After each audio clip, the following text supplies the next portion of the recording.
All right, we're live, so people now have to get on board.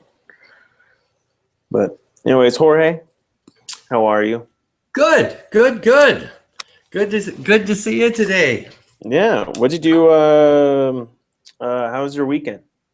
My weekend was good. I went out. I went to some local airports because I wanted to take some of those biplane airplane rides around the area, Oh, and yeah, I yeah. have ulterior motives. I want to see all of the marijuana gardens in the area, and I'm going to wait. It's all 3rd or 4th of August right now.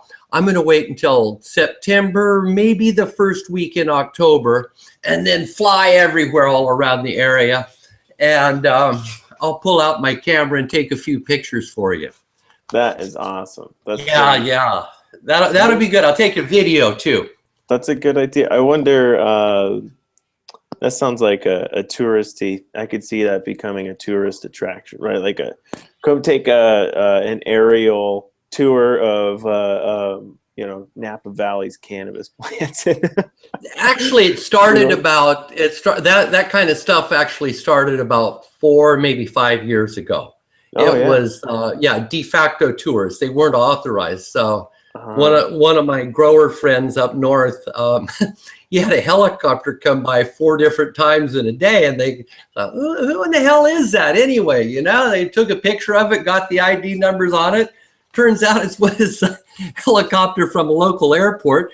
And this guy had different people in the helicopter every time, so he was given unauthorized tours. He didn't give the grower any money at all for that. And after a while, they chased him off, let's say. Right. Oh, cool. Well, I'm going to introduce myself. My name is Matt Jones. I'm founder and CEO of THC University. And I'm joined here with Jorge Cervantes, author of his newest book, Cannabis Encyclopedia. And everyone really knows him for... Let me find it. Here, I got one. This book. There you go. Yeah. Boom. Sold over 1 million copies. Yeah. In several languages. Grow Bible. Everyone knows that one. Yep. So today we are going to be discussing about the Cannabis July jobs report. And we are going to be talking with Jorge about pests, diseases, heat stress, plants, all these things that's really affecting outdoor plants right now. We will also be having question Q&A session with Jorge after we're done with covering everything. So let's move on with the jobs report. The jobs report comes from Cannabis Jobs Report or cannabisjobsboard.com. And cannabisjobsboard.com pretty much scrapes all of the cannabis job sites and Craigslist and Indeed, any other job site that posts cannabis-related jobs, and puts them all in one searchable dashboard. And with that, we're able to collect a lot of data on where all these cannabis jobs coming from and who's hiring and what kind of jobs are being offered. So we did our first jobs report in June, and in July we did a lot better job. We have a lot more data. So in July we saw 536 total job postings. Most of those job postings are in California. Now, as a month in the whole, there was a drop in jobs, so we saw a little bit of slow down in job growth compared to the last month. However, it doesn't mean overall it's still growth. It was more than May, for example. So Canada, for example, their jobs dropped by a total of like 61%, which seems like, oh my gosh, 61% drops in jobs, but it's in Canada, the market is so small and so unregulated. it takes 1 to 2 businesses to really have an effect there. And I know in Manitoba, they had a couple shops actually closed down. So that could have had something to do with it.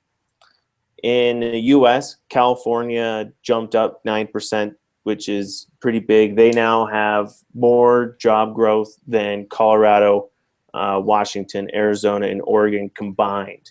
Those are, the top of 4 other states, behind California with the most job creation in the cannabis industry. And combined, still California beats them out with 49% of the cannabis jobs being created. And it's also because their laws are a little bit less unregulated. Like, for example, they can have delivery drivers, and delivery drivers were 7% of the job postings. So California does have a benefit of having different regulations that allow different jobs to be available. After that, Colorado really didn't have any growth. Washington grew 3%. Arizona is the one that really kind of just dropped to 1%. Oregon didn't really grow. So it pretty much stayed even across the board. Really, we just saw California jump. We saw Florida drop as well.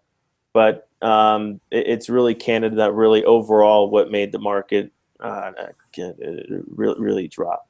Now, out of the type of jobs being offered, I mentioned in the last webinar how sales were really dominating the job opening, job posts. And that seems, that's consistent to today. It's 16% of the total jobs being posted, which is a pretty big chunk of the total job growth.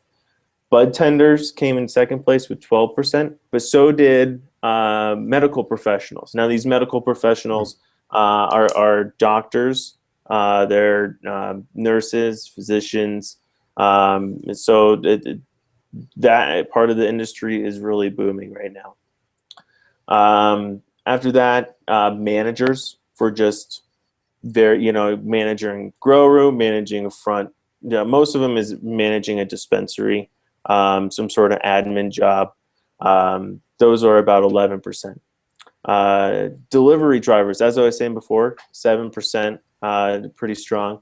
And then we have marketing, trimmers, both at 6%. And I did marketing separate than sales because marketing is mostly geared towards a lot of outsourced kind of type freelance social media type of work. Then we have, trimmers, 6%, compared to growers is only 4%. So if you really, there's a lot of people wanting to become growers. However, that is going to be one of the harder jobs to actually get if you're wanting to get your foot in and just into the industry. Security is 3%. So it's there's if you're really wanting to get into industry, check out bud tenders. If you're a nurse in a medical field, check out what kind of jobs are out there for you. And marketing, creatives. Creatives, I had at 6% of the job. So, the designers, photographers, videographers, all of those kind of people. There's a pretty good sized job market for you. So that's how July was. Wasn't good, wasn't bad. It was just pretty stagnant, and I think a lot of that has to do with just the lack of they're in Nevada. We did see quite a few, or the dispensaries open there. However, we saw a lot of that hiring already done in June, and so we saw if you're opening in July, you're already hired in June. So I think in the next coming months, we will be seeing a lot more jobs being created in Oregon as their shops are going to be opening in October. So Oregon's going to be a brand new market for that come October. So that's why, and that's where the stats are going to change drastically. That the market's so small really everywhere, a couple businesses pop up, adds 20 employees, that's going to bump up that entire state, that entire region's total, by a couple percentage points likely, if there's only 536 total jobs. So you're going to, as states change laws and we see a lot more job growth still happening in states that have don't really have that many. You would think that wouldn't have that big of a market, like Minnesota, Missouri, Florida, stuff like that. So Texas is another one coming up. But yeah, so anyways, that's a July jobs report. We are going to move on to Jorge. He is going to be talking with us about pests, diseases, heat stress plants. I'm sure heat stress is a big issue in California right now with the drought and everything. So Jorge, I'm just going to let you take it from here. Okay, cool. Thank you so much, Matt. That was wonderful. That job report was really cool because it's really important, that there's so many people I've seen in this industry that have tons of experience, but they really lack the education behind it, and they consistently make the same mistakes. So education, I cannot stress enough as to how important it is. In fact, one of the grow rooms I went to, fairly recently, I won't say which one because it's attached to a dispensary. It was so horrible. I couldn't believe it. It was filthy. And I was really disgusted. And there was some huge problems in it, real simple problems. And I asked the main grower, I said, hey, how long have you been growing? And he says with a very proud smile, 13 years. And I thought, oh God, why in the hell don't you read a book, or why don't you go to school? You've just screwed off hundreds and thousands of dollars worth of product here in this big room. And it's all because he's not educated. That's it. He doesn't know what he's doing. He's got the experience. Well, he's got experience, but he made a lot of mistakes. So Bad anyway, habits, yeah, bad habits. That's why we have institutions that teach people things. And, it's funny. Those guys get better jobs and they get paid more. And they get on better in the workplace. Okay, enough of that. Listen, this is first thing I'm going to do is I'm going to talk about drought and drought gardening and heat stress, because all of those are relative. The more you take care of your plant and the less stress it suffers, and the healthier it is, the fewer insect and disease problems you're going to have. You'll have fewer pests and disease problems. So the key is to keep the plants healthy. Now, if you're growing outside, a lot of people are growing outside. That's what I'll do first, because I'm in California, and where there are not fires. It's a big one. It's a big one about an hour from me. I think it's a little ways from the house. That Rocky fire over there in Lake County. Yeah, lots of people got evacuated, I was reading. Yeah, I've been making phone calls this morning, and I haven't been able to get a hold of a few friends. Kind of makes me nervous. Hope I don't see them on TV. Yeah.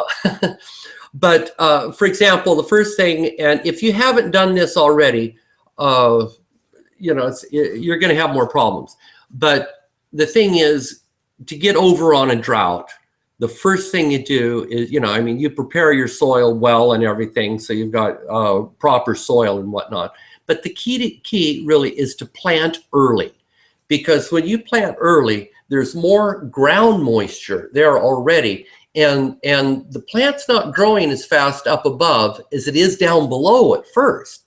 So what you want to do is you want to get your plant in so you can follow those roots can follow the moisture down deep into the soil. And those roots will go, like up to 10 feet or more deep in the soil following the roots. That's a great place to find moisture. And when, the top 3-4 feet of soil dries out, you've still got a base of moisture deep in the soil. So that's key, to get the plants in early. And also to grow in the ground rather than a container. because if you grow on the ground, it's just naturally cooler. The whole soil is insulated, and it's below the soil line, right?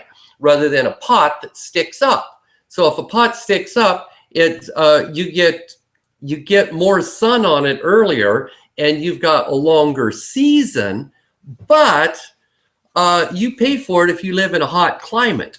So it's grow in the ground if you can. I know a lot of people love pots and they do well in pots, but grow in the ground, especially if you live in a hot area, you're going to have better luck. And then the next thing you want to do, and you can do this now, shade your plants during the middle of the day, because the sun supplies way more light, or photons actually, than plants need. So it's real easy to put some shade cloth over plants. Sometimes it's difficult in different areas, but what I do is I buy those ranch posts or the steel posts down at the hardware store, drive them in the ground and cover them with shade cloth. I'll run either a PVC pipe around the top and then stretch that shade cloth over there, and that'll shade those plants during the middle of the day or during the entire day if it's super exposed. And it's really cool because the shade cloth's up here, it cuts the sunlight, so that cuts the heat that arrives on the leaves, and it also makes this breezeway underneath. And that's a natural thing, and that, the shade cloth can be used year in, year out. When I use mine, I'm real careful not to cut it, so I can configure it in all kinds of different ways. And that really cools off the plant, because, for example, if that leaf is, say, 85 degrees on the outside when the sun hits it, it's about 95 degrees on the inside. So if it's 95 degrees on the inside, there ain't a hell of a lot of growth going on. That plant's spending all its energy just on transpiration and keeping cool. It's not growing. So that's super important. That kind of wiggles, huh? Okay. I love your headphones, by the way. Aren't they great? I love them. I look pretty official here, huh? Yeah. That's great. Okay, the next big thing, and I've seen this one just drives me nuts. In fact, I had a couple questions on this. How do I keep the containers cool? Well, if I'm outside and I want to stay cool myself, I get a parasol. Parasol means stop the sun. I shade myself. When there's no sun hitting me directly, I'm a lot cooler. And it's that simple for the pots. If you got a pot, I'll just use this little cup here, my little espresso cup. If you've got the sun hitting this directly, okay, that sun hits that directly. And I know this from experience because I've used this little, it's a laser. You can see it. It's a laser thermometer. And right now, okay, the screen, as you might be able to see, is 83 degrees. Okay, but what I do is I take a reading of the pot, and if that pot's exposed directly to the sun, and if it is black, that pot's going to run up to about 130 degrees, and it could be hotter. Okay, you get it 130 degrees there, and right inside for an inch or two, it's gonna be so hot that it cooks those roots. And once those roots are cooked, that kills them. Once they're dead and you water them, they're gonna rot. It's that simple. So you just created yourself this huge problem, and you got rotten roots now, and you're gonna have that problem in the soil. So all you gotta do is take something and shade that pot. And you can either put a bigger pot on the outside and create a dead air space, or just shade the entire pot. That will cool it down substantially. Costs very, very little. There's a lot of materials you can use for shade, but take a temperature measurement.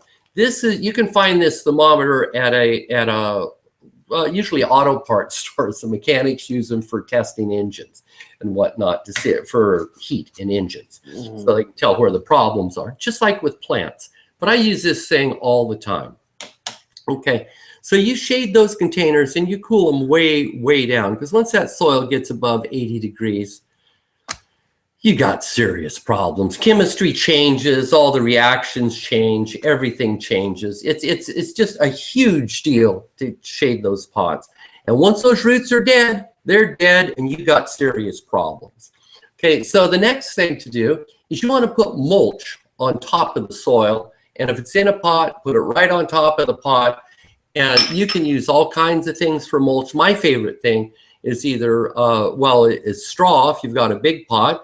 And use straw, not hay, because straw lasts way longer. It doesn't decompose quickly like hay, specifically alfalfa hay.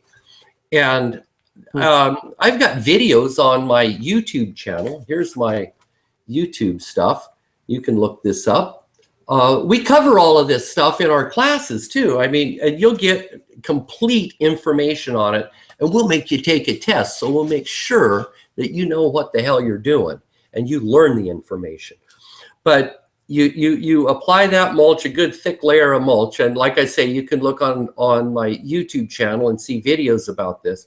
But I changed the temperature of the soil surface from 130 degrees down to 80 degrees, just with a nice thick layer of straw mulch. And then I'll water it, and then that even cools it more. It holds moisture in it, and it increases the humidity there a little bit. So that's a real good deal. And then I did a test 3 years ago on that, and it made a difference in growth of like the plants had totally stopped growing within a couple of days. Once they got over the shock after I put on the mulch, they were growing 1 inch to 1.5 inches a day, just with a little bit of straw. Super easy. Okay, next thing you want to do is you want to water in the morning, because plants use water all day long. So water in the morning, water on kind of a wet and dry cycle, wait till the plants dry out just a touch, and then water heavy. And if you water by hand, or if you really want to do it right, set up a drip system and really watch. And you set that drip system up on top of the straw. If you set it just up on top of the soil, the drip will drip out about this wide, and then it goes down kind of like in a cone.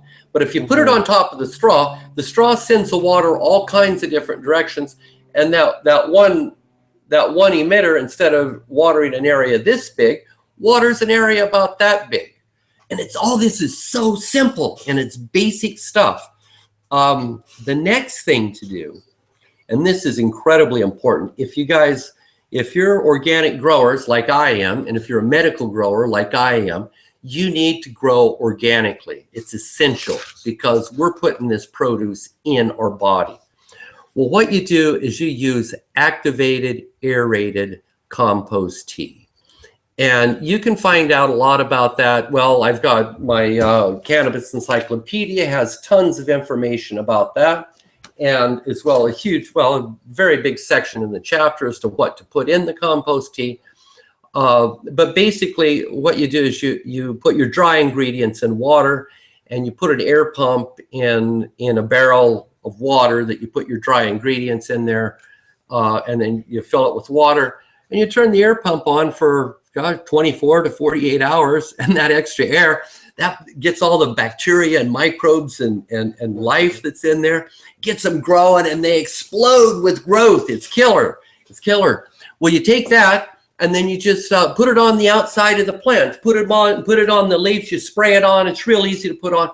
So what that does is that outcompetes all the fungus and everything, and it also outcompetes the insects and everything, and it forms this really cool protective layer over the plants that protects it. It keeps it from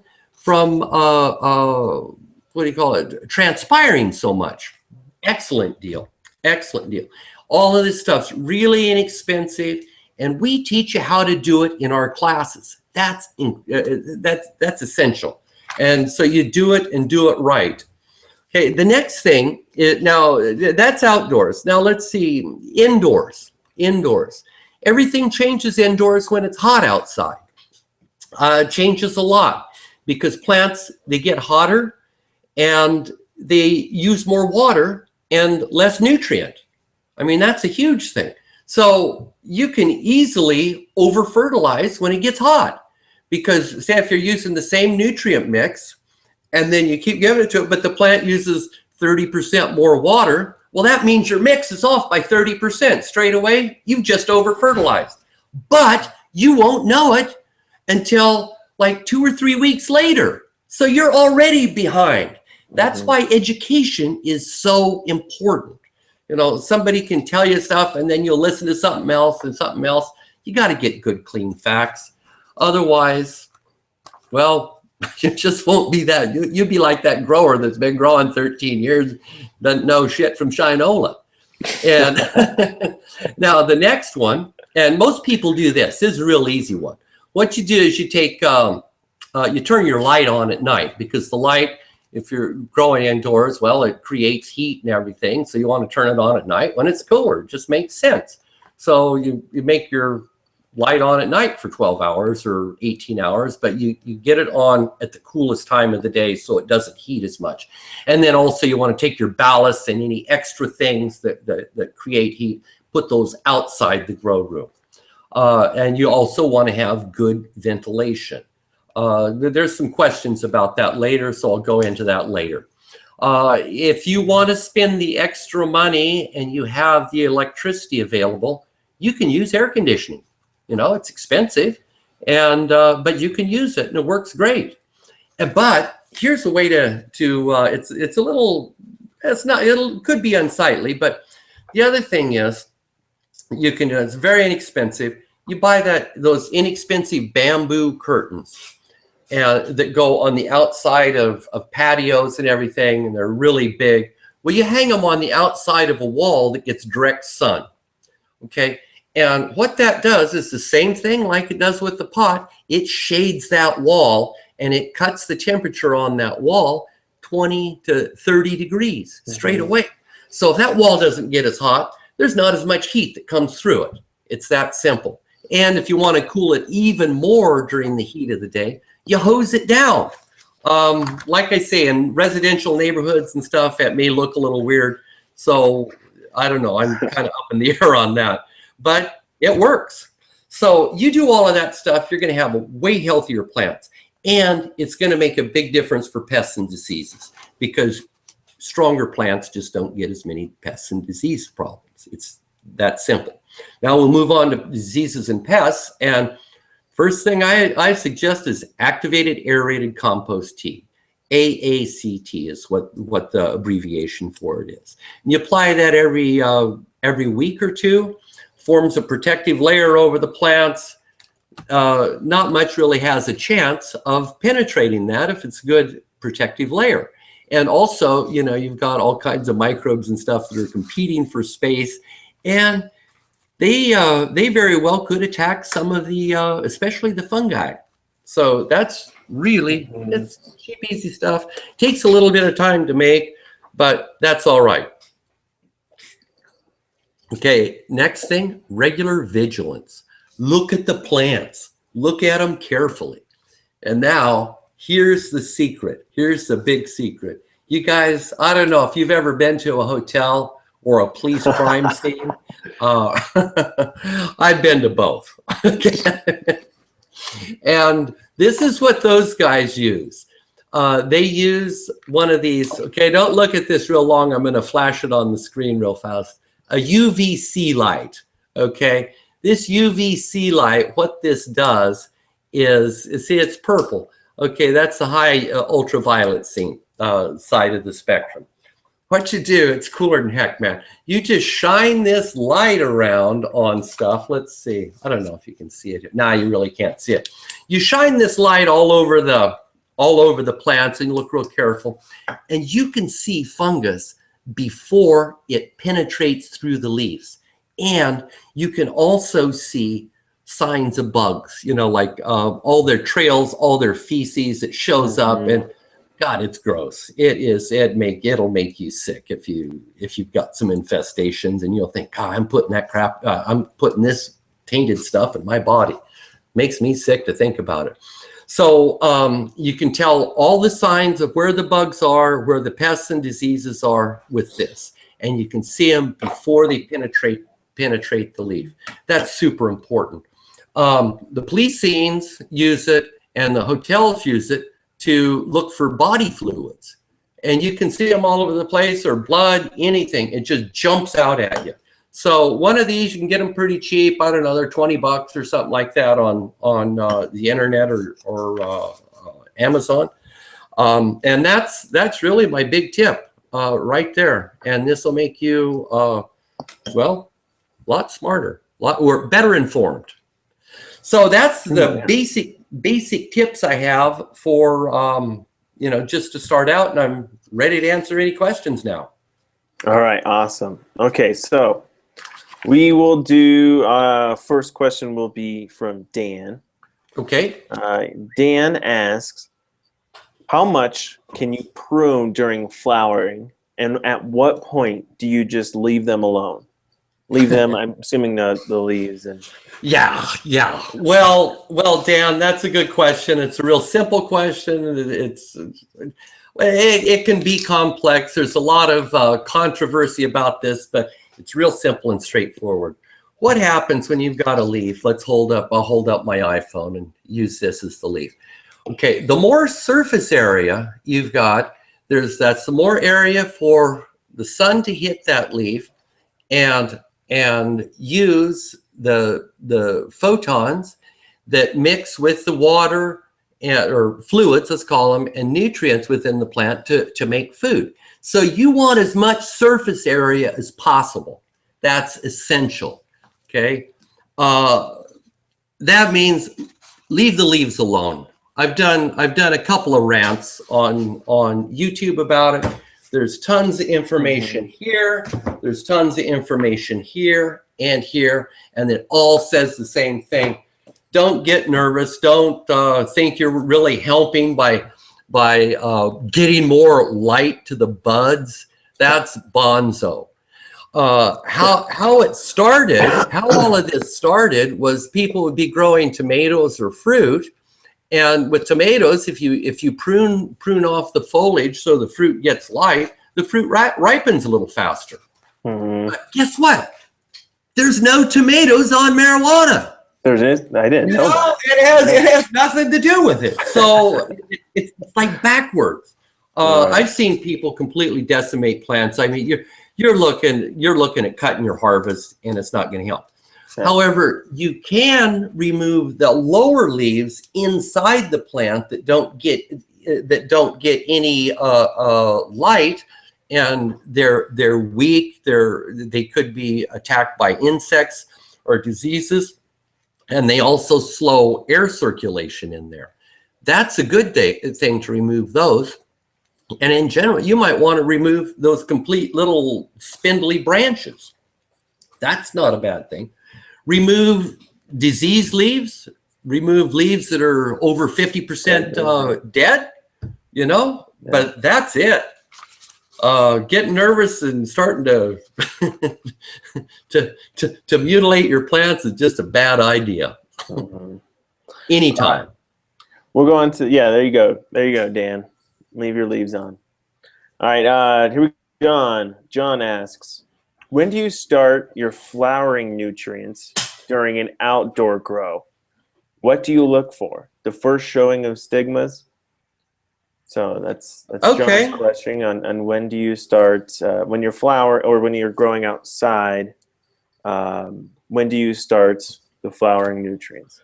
Okay, well that's a real good question. A lot of people get this one confused. You should start that. It's and I'm really happy to use the word stigma rather than pistil, because that's the correct word. It's those little white hairs on the plant. The where the pollen slides down into the ovary of the to form a seed. anyway, you should start about 2 weeks before those show up. How do you tell 2 weeks beforehand? Well, there's a couple of ways to tell. When a plant starts growing, boy, I could just walk out and show you in my garden, but I don't know if I could point things properly. When a plant starts growing, and there's information in our basics, horticulture, and the encyclopedia as well, and we go through this carefully in our classes, so you won't forget and you'll understand exactly what to do. But the plant starts to change when it starts to flower. And the way it starts to change is it grows fewer blades on the leaves. It'll go from, it's always an odd number, by the way. It'll go from 5 to 3 to 1. Okay, when it starts, and the plant will start shooting up, the buds will, or the branches will start shooting up. They'll grow quickly and starting to form a bud. And the internodal length on the plants will be less, and it will always be asymmetrical. It changes from symmetrical, meaning both of the branches come out at an even point, to asymmetrical, where they come out at odd points. Well, yeah, odd points it's called. And so that's the way, and that all happens before the stigmas show. So that's when you should change your fertilizer regimen from a high nitrogen, which for flowering, and you've got all of the elements in there. You need everything all the way through, to less nitrogen and more phosphorus and more potassium. And I got to stress this: you need nitrogen all the way through. You can load things up with phosphorus and potassium. P and K, phosphorus and potassium is K. At the end, and that'll make the buds heavier, but you got to leach that stuff out later, or leach it out of the soil and flushing it out of the foliage, and that can be pretty difficult if you're growing organically. But yeah. That's the way. And then another way to look is you should know how many hours of light per day, hours of darkness and light per day that the plants get, and you can judge it approximately that way. So 2 weeks before the stigmas appear. There you go. All right, next question is from Leslie. Leslie asks, how do you address soil pH that is testing too high after the plants are in the pots? Leslie understands sulfur doesn't work quickly enough for coffee grounds unless you've made them into a compost tea.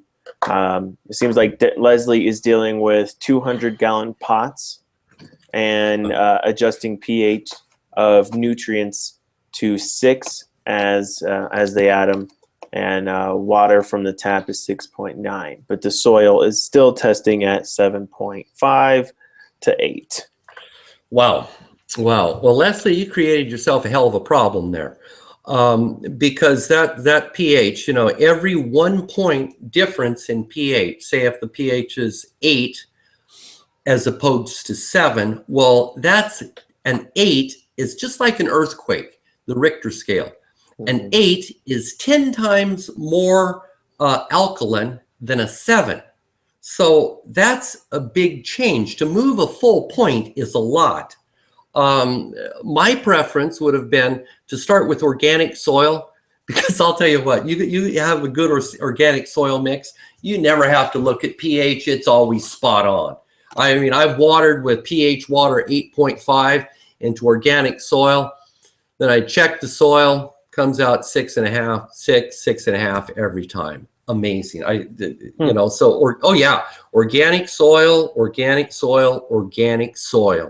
and it's a living organism, really. So that's what I would suggest at first. I would lower the pH of the water and the nutrients to below 6. I'd bring it down to a 5. And that's going to affect it a little bit more. But not enough. And coffee grounds, that they don't work that well. They're okay. Sulfur's got to be just pulverized and really fine. And even if you put it in a tea, it just doesn't degrade that fast. It's you got to do it the year before. That's the thing. So after all of this background, what do? Well, you use what's called hydrated lime. That's lime with hydrogen in it, hydrated lime, and it's also called quicklime. Okay, but this stuff, it's super soluble and it can burn the hell out of your roots. I mean, seriously burn them. So the rule of thumb is you use one quarter, that's 1/4 cup for every cubic foot of soil. So you've got 200 gallons of soil. What does that mean? That means you've got about 26.7 cubic feet. So 26.7 cubic feet divided by 0.25 or 25% of a cup would net you 6.6 cups to alter that pH. And you can't really put on any more than that at any one time. And I suggest you put on half that much, wait a couple of weeks, see what happens, and then put some more on. But don't exceed the doses. You really got to watch it, because there's some other factors. I don't know how hot your soil is. I don't know what it contains, and there could be reactions in there. But use 3 cups on there, spread it very evenly. Don't let it concentrate, water it in, or cultivate it in a little bit, and then water it in carefully. And see what happens 2 weeks, and then try the same thing again. But you're going to have, it's going to be tough to move that down a full point, because if it's at 8 or 7.5, and it's going to take a bit to move it. That's the best I got. I mean, maybe somebody else knows something I don't, but that's pretty standard way to move it. Spot. All right, well, so let's go to the next question. We got I want to try to get to all of them here. Okay. Okay, I won't give us long answers. We had over 250 questions submitted, so we're only going to get to a couple of them. But this one is from Bud, if this is your real name. So Bud asks, some of my clones are growing faster than the others, and my garden canopy is going to be uneven. What should I do? Well, let's see. First thing, that's pretty common that your plants are uneven. That means that they didn't start the same. They didn't start this. The root mass is smaller on some of them and bigger on others. The way to get what you've got generally is if you're growing indoors, which it sounds like you are, there's brighter light over here right under the bulb than there is over here that's not directly under the bulb. So you've got inconsistent lighting, and that's going to make some plants bigger than others. So the easiest way to get over on that is to bend the big ones over so you have an even canopy profile. That's it. Yeah. There you go. Yep. That was pretty easy. Yeah. I'll smoke through these. Well, I'll get through these fast. All right. So this is John. He has 3 foot 24-inch 5x8 raised beds, and during the heat of the day, the roots are getting too hot. He's been able to cool the box sides by wetting them down with the hose, but this may lead to other issues related to increased humidity in the garden. And you kind of discussed a couple different methods here on how to really kind of cool the outside. So I guess maybe I'll kind of go back on that. Okay. Yeah, I'll touch on that really quick. Okay, first off, you use the straw mulch. If you don't use straw mulch, use whatever's handy, but make sure it's thick enough And, get one of these thermometers like this and measure the soil surface, or you can get a soil thermometer. I prefer this because it's instantaneous and super accurate. The other thing is, don't worry about that extra humidity. It's going to be gone so fast on a hot day that it just dissipates into the air. Shade the sides of the bed. That's all there is to it. Shade the sides of the bed, and everything, you're going to cool your soil off real quick. And I, answered a bunch of this earlier, in a more detailed way. All right. This question is from Lisa. Russet mites. I grow organic outdoor up in Northern California and treated my garden with DE food grade. It worked great. We no longer have mites, but it seemed to dry out my soil. We had to double water until we got them hydrated. We also noticed that all the manzanita trees are also infested. Did they spray russets in our environment? Oh yeah, well that's a pretty simple one, Lisa. DE is diatomaceous earth. Yeah. DE, diatomaceous earth. So what that, and those are little diatoms they get off of the bottom of the of old stream bed or ocean beds and whatnot. Diatoms are little super small shells. And what they do, the way they kill insects, and mites and everything, it's really cool. The mite will walk over it, and these things are super sharp. So it's like walking over a bed of razor blades, and it just slits them open, and all their juice slits, it just like oozes out. It's like a horror program. Right. I love that stuff. I don't know. Affecting your plants. Yeah. Hey, you could, but it doesn't. You can. It's totally safe to consume as well. So you can swallow it. It won't hurt you. It won't cut your lips up or anything. Right. But it's really bad for insects and slugs. Hate slugs too. So I would spray that DE, diatomaceous earth. Or you can put it in a powder, whichever way is easiest for you. I usually like to mix it in water. It spreads. You can shoot it a little better and stuff with the water. And it's put a spreader sticker or some soap in there so it'll stick on the foliage a little bit better. But if you got them all around, hell, I'd kill everything all the way around. I'd spray it. It's natural. It's not gonna. It's not going to affect the environment badly, but I'd spread all the trees for 20 to 30 feet all the way around the garden. You want a kill zone all the way around there so you don't have any problems. The kill zone. Yeah, kill zone. It sounds great, doesn't it? Yeah. So movie title or something. Yeah, exactly. Kill the zombie zone. Yeah. But the next thing I do is, let's see, what was the other problem is drying out the soil. I mean, you must have put it on super heavy to dry out the soil because there's just not that. I don't know why. There could be another issue there. I'm not sure it's associated with that, but I don't know enough to really address that yet. But that's what I'd do.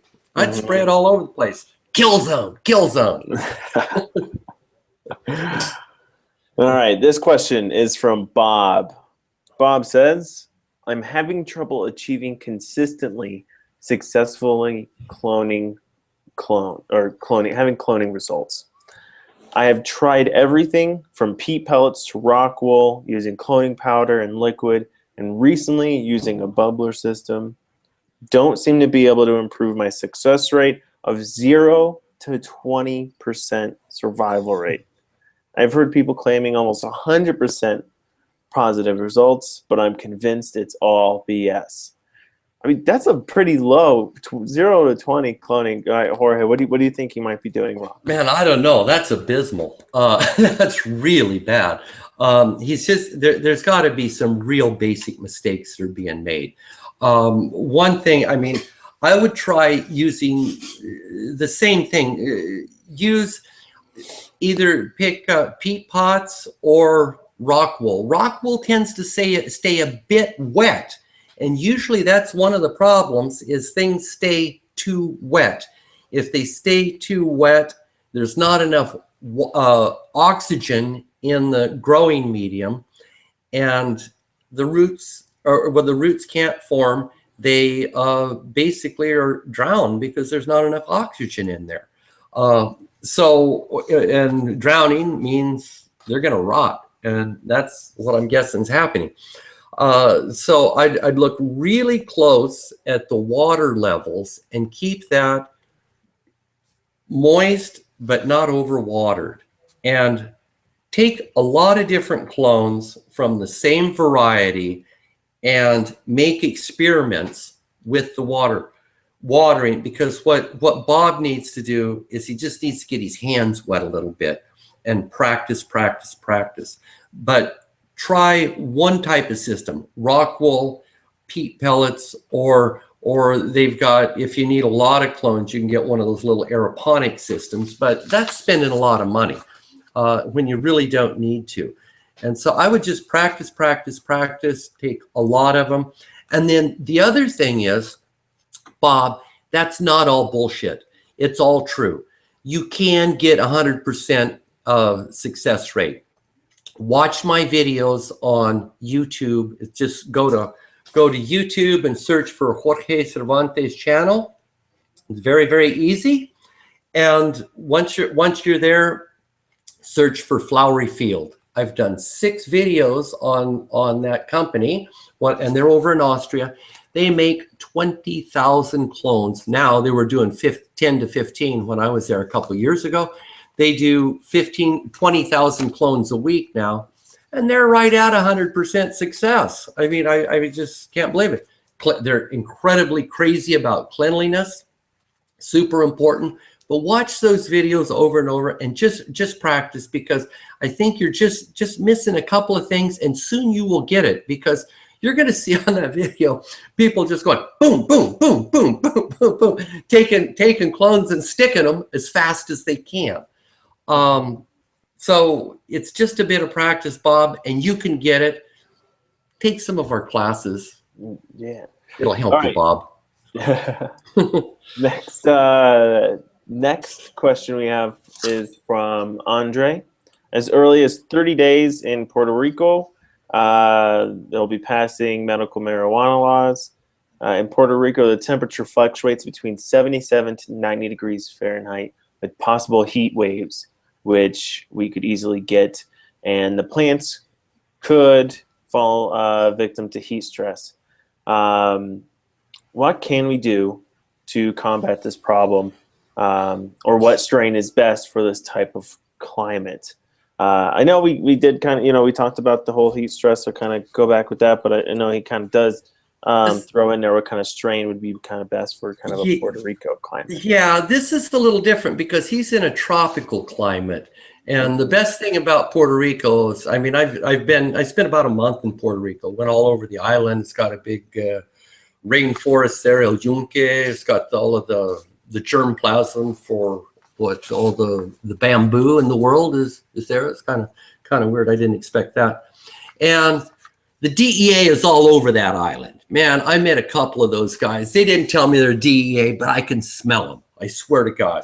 They're all, I mean, they stage from that island. Not pleasant.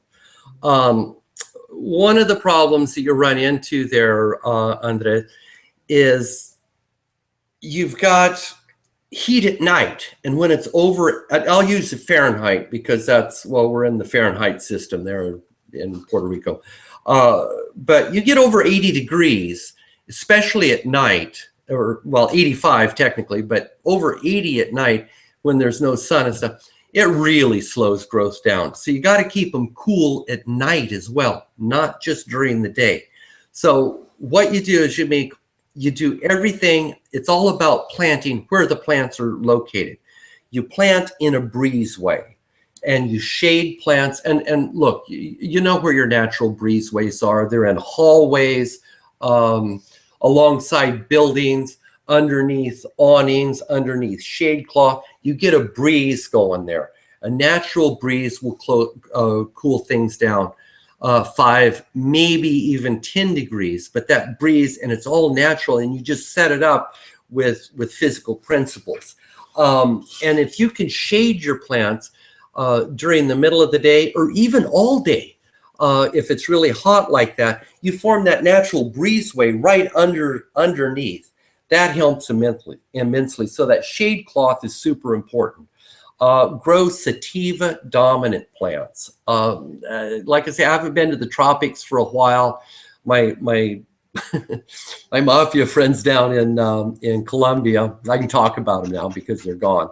They're not growing there anymore. Actually, I took one of the photos from the marijuana horticulture book. This came from, these are all the varieties that they grew at 5 degrees north latitude.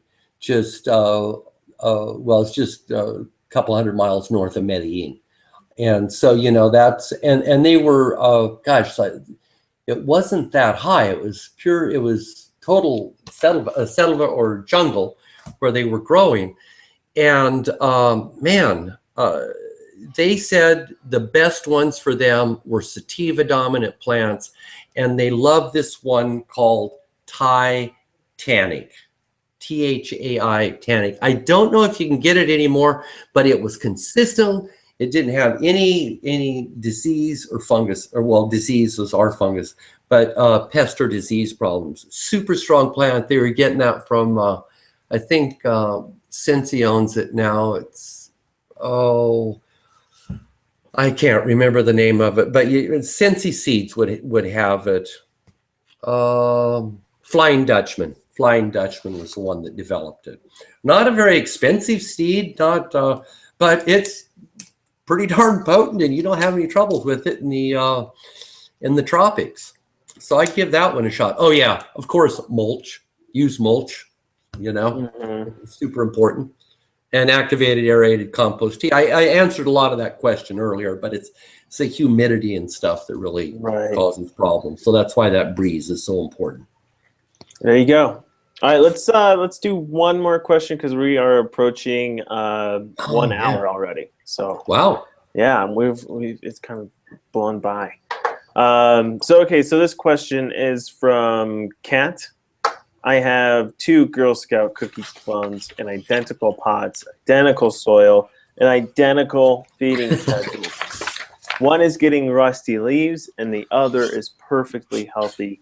Why? Oh, that's a good one. Well, let's see. What I would use is they're identical. Well, I kind of doubt that they're identical. One of them didn't get as good a start on life as the other one did.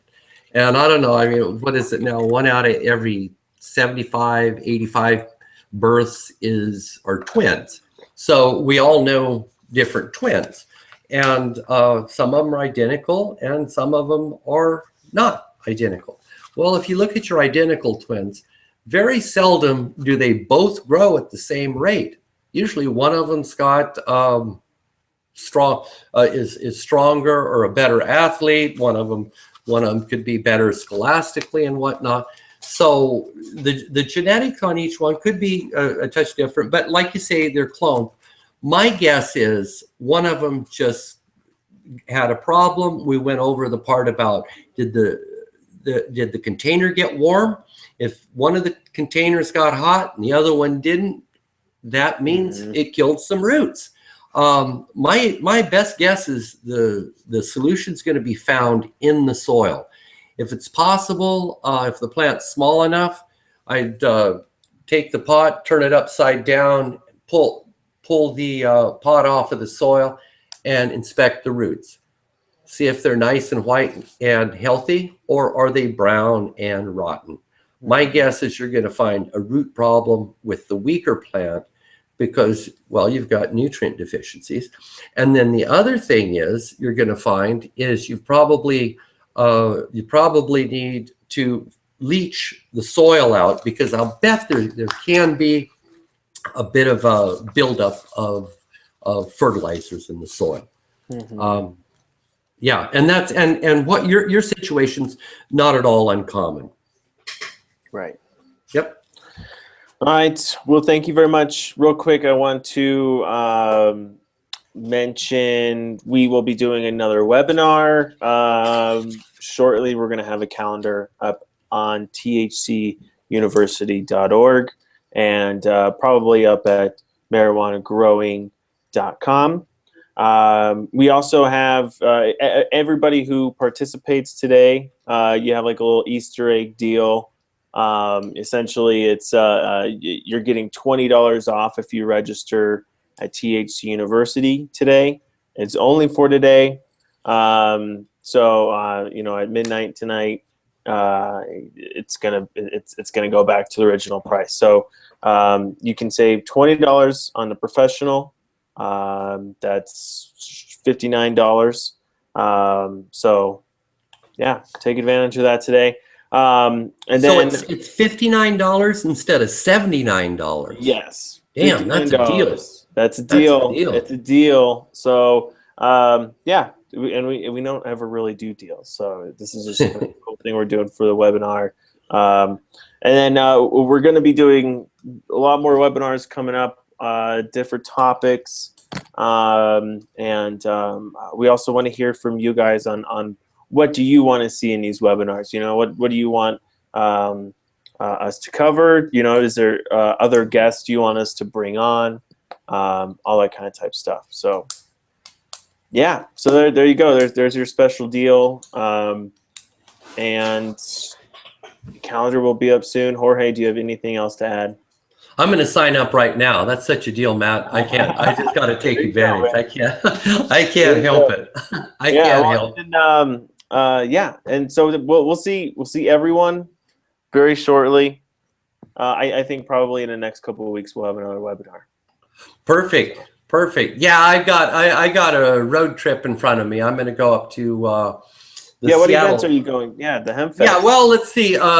Thursday night, I'll be in Arcata, California at the Women Grow meeting. That'll be really cool. Arcata is up there north by, it's over by Eureka. It's the biggest town there. But Arcata's got a university at it, or in town. So, and it's a big grow town. I used to do a lot of business there. And anyway, that was the old days. And yeah, and last week I was at the Women Grow organization meeting in Santa Rosa. And then let's see, I'll be hitting dispensaries and head shops all the way up to Seattle. And I'll go to let's see, when it's the middle of August, I'll be up in the Seattle Hemp Fest. I'll speak there a couple of times. That's a great big festival. Man, it's huge. And then a couple of weeks later, I'll come back down to Tacoma, and then I'll also visit head shops and dispensaries around the Seattle area. And then I'll come back down to Tacoma, and I'll be at the Northwest Cannabis Classic. Yeah, let's see, that's the last weekend of August. And then after that, I'll drive back down to Northern California. Sounds good. Well, webinar will probably be after the Hemp Fest then, just so everybody can participate. It'll be after. But all right, thank you very much for joining me, Jorge, and thank you everyone for joining us today. We'll chat with everyone very soon. Okay. Take care. Thanks so much.